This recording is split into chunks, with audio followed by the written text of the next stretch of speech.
नमस्कार. आजच्या या डायमंड ऑफ मेडिकल ट्रेजर्स या भागामध्ये आपण आज जाणून घेणार आहोत ते सांधेदुखीबद्दल.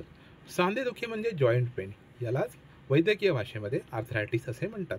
सांधेदुखी म्हणजे नेमकं काय, तर शरीरामधील एकापेक्षा अनेक सांध्यांवरती सूज निर्माण होणं आणि तीव्र वेदना जाणवणं याला सांधेदुखी आणि किंवा आर्थरायटिस असं म्हटलं जातं. प्रामुख्याने हा आजार वृद्ध व्यक्तींमध्ये आढळतो आणि वयोमानानुसार तो हळूहळू वृद्धिंगत होत जातो, म्हणजे वाढत जातो. पण कधीकधी लहान मुलांमध्ये, युवकांमध्येही हा आजार जाणून येतो. अस्थीच्या म्हणजे हाडांच्या संरचनेप्रमाणे दोन हाडांच्या मध्ये एक द्रव पदार्थ असतो, त्याला वंगण असं म्हणतात. वयोपरत्वे किंवा जास्त हालचालीमुळे त्या दोन हाडांच्या सांध्यामधील वंगण कमी झाल्यामुळे तेथील स्नायूंना इजा पोचते आणि तेथे सूज निर्माण होते आणि वेदना निर्माण होते. अशा प्रकारे सांधेदुखीची उत्पत्ती होते. सांधेदुखीची मुख्य कारणं कोणती, तर अनुवंशिकता, बदलणारी आजची ही जीवनशैली, अपुरी पोषणमूल्य आहारात घेणं, 4 हाडांच्या आरोग्याकडे केलेलं दुर्लक्ष. सांधेदुखीची प्राथमिक लक्षणं कुठली, तर तीव्र वेदना आणि सांध्यानं सूज येणं.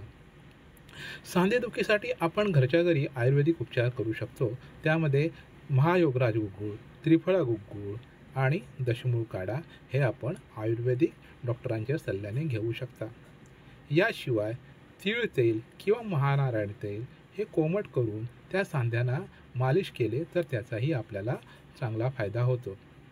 आपल्या आहारामध्ये आपण लसणाचा खूप वापर करतो. डाळी, भाजी यामध्ये आपण लसूण वापरतो. या लसणाच्या पाकळ्या जर आपण वरवंटावर ठेचून त्याचा कोमट लगदा केला आणि सांध्यावर लावला तर त्याने फरक पडतो. तसेच तिळाच्या तेलामध्ये लसणाच्या पाकळ्या ठेचून मंद आचेवरती जर तेल तयार केलं तर ते आणि कोमट करून जर सांध्याला लावलं तर त्याचा उपयोग छान प्रकारे होतो.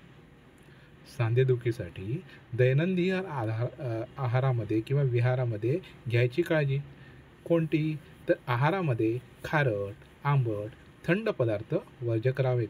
जेवणामध्ये हळद, आले, लसूण यांचा समावेश करावा. तसेच प्रोटीनयुक्त अन्न, दूध, दही, मूग डाळ इत्यादी पदार्थांचाही जेवणामध्ये समावेश करावा.